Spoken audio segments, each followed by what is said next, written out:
Okay, so stand by your dad. No. Okay, so there's a few cues. I'm going to kind of review everything we kind of done, and then we'll try to boil that down to like 1 to 2 to 3 things tops to be thinking of.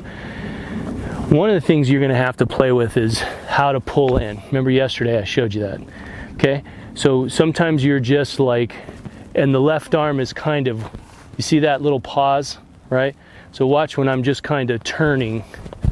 See how I'm not getting rotated quick, but when I kind of am a little more aggressive, you see that little extra change, how that pulls me fast into the middle. So that's one of the key things we're going to have to play with.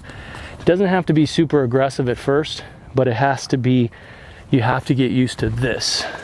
See that? That's your center mass shift. One of the things we didn't cue up enough today, but you've got to remember to rotate this foot.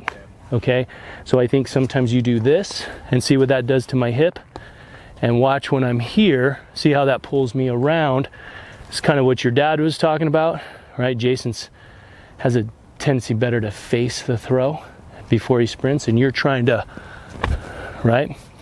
So that's going to be the left side entry. See how that works? Okay, so if I'm kind of passive, I don't get around that corner quickly and on it. Okay, so that's going to be one of the key things. The other thing is your habit is to get the arm too much up here. We want to make sure that we're winding here through the window. Everything's there. See how it stayed through the window the whole time? Okay, then we want to be conscious of making sure we're not folding here, right? We want to be, we can be back, we can be here. The elbow is always away. When that elbow gets tight, that elevates my shoulder, and that starts shifting me off my right. So sometimes you're keeping your elbow away and you're dipping your shoulder, which then you open up and pull off the right. So the key thing is to stay through that window. See that?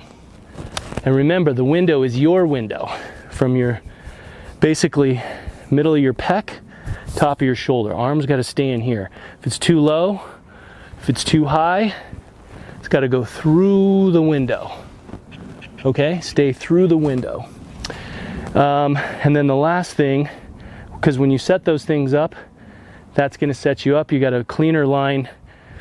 And what we're trying to do is not let the heel sink, double pivot so we can rise and drive up into the throw. See how I'm getting that extension in my hips into the throw. Okay, so you sink without letting the heel drop. That's a very different cue than sinking, right? Or sometimes people say keep the heel up, which is why I don't cue heel up. You'll flex your calf. Don't let the heel drop. You load through your hip and your quad, right? And that's what you want, okay? So those are going to be kind of your core things. For you, it begins at the start. When you start with your stand throws, we have to set the angle. Remember, we talked about this.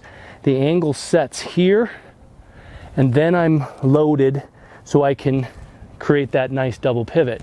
You have a tendency to here and turn this foot, right?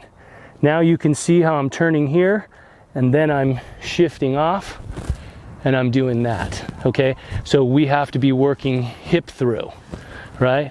Double pivot, that's pillar 5. Boom.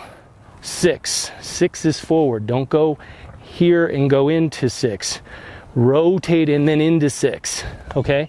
So your stand throws, we're avoiding the bend over. We gotta load it so we can go down if we need to set it.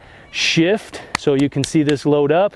Now I can rotate. Now I can lift and deliver, okay?